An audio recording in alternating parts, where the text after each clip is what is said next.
We have the story from Bloomberg. U.S. prosecutors opened probe of FTX months before its collapse. Sweeping inquiry examined crypto exchanges with offshore reach. Manhattan prosecutors recently changed tack as FTX unraveled. So they knew about this. Yeah, how can they not? Right. This company came out of nowhere and had all the huge institutional money.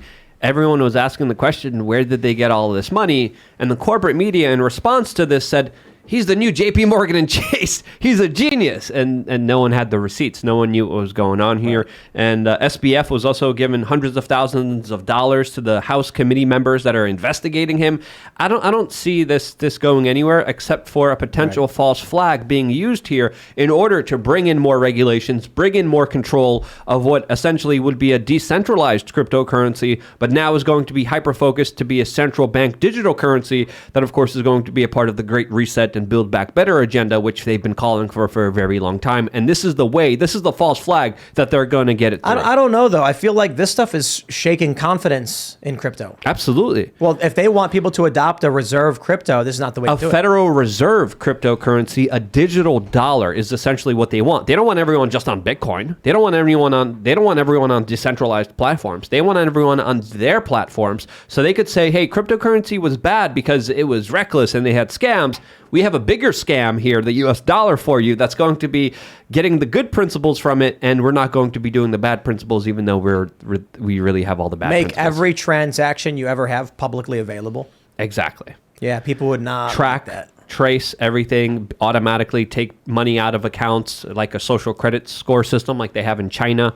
So this is essentially the end game here. And central bank digital currencies are something that's being rolled out with the New York Federal Reserve just a couple days ago. And we're seeing this with the G20 just announcing that they're going to have an international health passport that they're going to implement all over the world.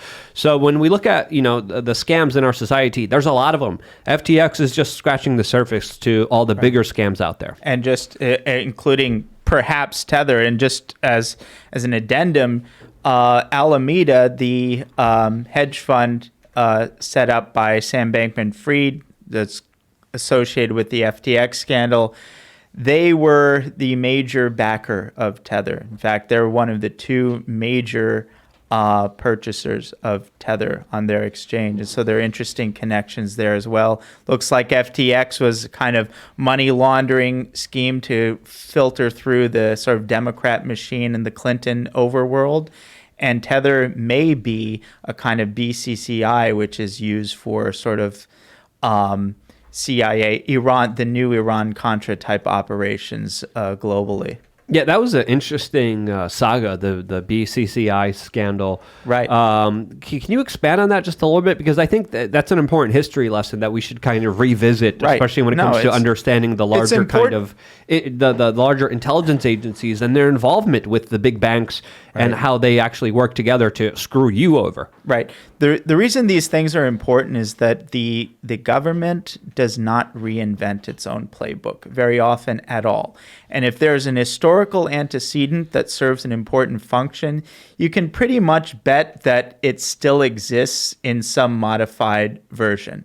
And so the fact that the BCCI existed in the 70s and 80s, which is a bank set up by a Pakistani, allegedly, but it was probably set up by an intelligence agency, and it, major scam, it screwed over its many of its depositors. It had a lot of shady figures, drug cartels, arms dealers, all kinds of shady folks working through it, operating through it. And then the question was, why was this manifest, obvious scam allowed to function for so long, uninterrupted? Well, it's because the CIA was in on it and the primary beneficiary of it. And so that gets to the sort of crypto thing, is like some scams are allowed to exist because they're the scam of the most valuable player, so to speak. And in a kind of darkly ironic twist, that may in fact end up being the saving grace of Tether and crypto more broadly, is that there are too many major scams wrapped up into it that it's essentially too big to fail, at least on a medium timeline. Yeah, me and Tim were talking about this earlier today. If there was a way to destroy cryptocurrencies and Bitcoin and decentralized currencies, what would they be doing differently than what they're doing right now? And I think it also provided a huge potential, and it still might in many aspects, of allowing people to have a lot of freedom. Barack Obama called Bitcoin the ability of human beings to have Swiss bank accounts inside of their own pockets. I think that that's a power that threatens a lot of people, and I think what we're seeing with FTX, what we're seeing with SBF is a deliberate destruction of that power. Right. But you don't really have that power if you're operating through an exchange, on an exchange, Absolutely. right? Yeah, most exchanges are also honeypots as well. Exactly. So like there are two different things. There's the, I guess, and I don't mean this derisively, there's the nerd money kind of function of Bitcoin, which is like you have your own keys, you do all this, but it's a pain in the ass and people don't really want to do it. And it's not grandma friendly. Exactly. But the scalable version of Bitcoin is replete with all of these scams. And again, maybe it's not going to fall down precisely because the scams are too valuable. In the specific case of Tether potentially being the new BCCI, it's literally the official cryptocurrency of the Rohingya rebel group in Myanmar, which is bizarre that a rebel group would have an official cryptocurrency, but that's the case. It's beloved by the Syrian, the Sunni moderates in Syria that John McCain loves so much. It's beloved by cartels, which, of course, the U.S. intelligence agencies don't have any relationship with. Yeah, it's not like they helped them get their start in Mexico with that secret police unit that they were training down there. They had Right. nothing to do with that. Right. Well, come on, you guys. I think it's a little over the top. That's a little out there. It's not like Barack Obama. It's not like Obama was giving weapons to the cartels. Exactly. It's not like we had the Iran-Contra scandal that was laundering weapons and heroin and cocaine into the country and guns and weapons, It's funny Right. because you ever see that meme where it's like, okay, so look, I know the CIA was doing bad stuff in the 50s, the 60s, the 70s, the 80s, the 90s, the 2000s, the 2010s, but nothing's changed. They've never been held accountable. Right. So like, So they definitely Yeah, right. changed. They're definitely not doing that now. Yeah, Yep. That's New something. management. Yes. Yeah. and you know, the way this country is going, there's that viral video of the dude in Arizona with the dreads, and he's like yelling about ballot box number 3 in Arizona, all that stuff. Oh, that's a great video. And I'm just like, I'm watching that video, and I'm thinking, the average person in this country does not like what the intelligence agencies are doing. So who are they serving but themselves? Now, maybe these people have the idea like, well, they don't know what's good for them. Okay, well, dude, like that defies the core of what this country is supposed to be. It's supposed to be dangerous freedom, not peaceful slavery. Just you as an intelligence officer or whatever deciding, you know what's best for us. You don't. And clearly, all of this luxury has been bad for us. It's created a whole generation of gluttonous morons. So maybe we need things to be a little bit less luxurious and people need to go out and chop some lumber to heat their homes. Maybe all of this luxury is just making weak people, which makes everything worse for everybody. And all we get is a bunch of whiny complainers. And what did Elon call them? Hall monitors. Hall monitors, yeah. I said a nation of hall monitors. Yeah, there's only so much of an economy that you can make being a hall monitor, but that's really it. Those guys who are working that oil rig we watched in that video a moment ago, those guys are doing hard work. The lady at Twitter, hall monitor. Vice Media, hall monitors. BuzzFeed, hall monitors. NBC News, hall monitors. That's all they do. They walk around complaining, contributing nothing. Yeah, we got to do something about that. They're bogging us down. I want to post jokes. I know. I want to post memes Yeah. without being afraid of getting censored, or express political ideas, or debate political ideas that might be a little edgy or controversial. I want to have the ability to talk through bad ideas, and we still, let's be honest here, we're still testing the waters with Twitter. We still don't have that fully, and that's a shame because that's what we had before. And then we were led astray by the centralization of it all. And now the solution is going to be more centralization, which is absolutely absurd. You mean with Elon or what? More centralization as far as what's happening with cryptocurrencies, what's happening with social media platforms being in the hands of less and less people, and media outlets being in the control of less and less people as well. Everything's being centralized. So Weird, like centralization minus censorship really was sort of the sweet spot because centralization allowed speech at scale. So that brief period in the internet when there were centralized platforms, major platforms, but before the speech crackdown post 2016 was really kind of the sweet spot. And maybe it just can't sustain it. Maybe the regime is simply incompatible with that level of free speech at scale. Maybe no regime is compatible, but certainly ours isn't, given how ridiculous and ultimately untenable it is.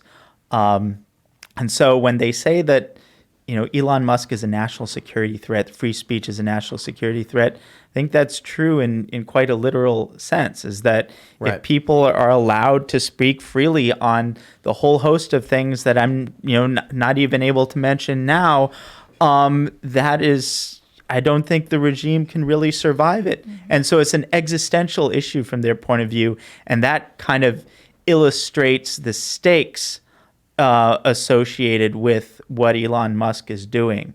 You know what really grinds my gears? I hear this all the time. People will tweet something like, tell me one time in history when the people censoring speech were the good guys. Because it's just like World War II, the United States. Yeah. Were we the bad guys? I don't know. Like the U.S. had an Office of Censorship. But it's like people just assume outright that there's never a reason for controlling information. Of course there is, like in war and things like that. To your point, the intelligence agencies probably do think that, we're in a constant state of conflict and we need to be able to control information if we're going to win. But that conflicts with what this country is supposed to be. People having a right to choose. If they can't be informed, they can't choose. So this country is clearly already lost if that's the case. But I will point out, in World War II, we had the Office of Censorship, loose lips sink ships, and this was it. There were censors who would stop things from appearing in the newspapers and the radio.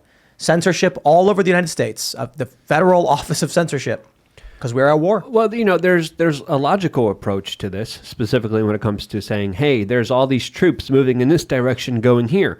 Obviously, you can't allow that kind of information during warfare because it's going to give the enemy the upper hand. And It's then not But treason doesn't fall under free speech. No. But it's not that. It's that someone might be like, I work at a steel mill, and some crazy thing happened where the alarm went off today. That's the kind of thing they loose lips sink ships wasn't just about telling people where our military was. Some people didn't know that. It was about giving up information on what you were doing to people who shouldn't know about it. Yeah. They wanted everyone to shut up. It's a fine line too, because where do you draw the boundaries? Because in the United States, we did have the Japanese internment camps. We did have the bombing of Dresden. We do have a lot of policies that we could definitely criticize the United States for, which we should have criticized, which criticism could have prevented, but that didn't happen because of that censorship effort as well. So again, where's that fine line? I think that's impossible. I don't know. Darren, do you have an answer? Well, I think censorship and information control are necessary to any type of regime. I think the important issue is if the noble lie is necessary in some degree, as the famous thing from the Republic. The problem is that we become the ignoble lie, and it's less that we want a total free for all free speech. Is that fundamentally what America has come to represent? What I call the globalist American empire is really the wokeness or whatever you want to call it really is basically the de facto official religion, the de facto official ideology of the United States. And once it's seeped that deeply into the marrow of the body politic, then anything that's set up to sustain the security of it ultimately just reinforces that ideology. That's the problem that we're in. And that's not per se a problem of censorship as such. It's a problem of what the regime has become in its most fundamental sense. Thanks for watching this clip from the Timcast IRL podcast. Hang out with us live Monday through Friday at 8 p.m. and become a member over at timcast.com for uncensored, members-only shows exclusive. Thanks for hanging out, and we'll see you all next time.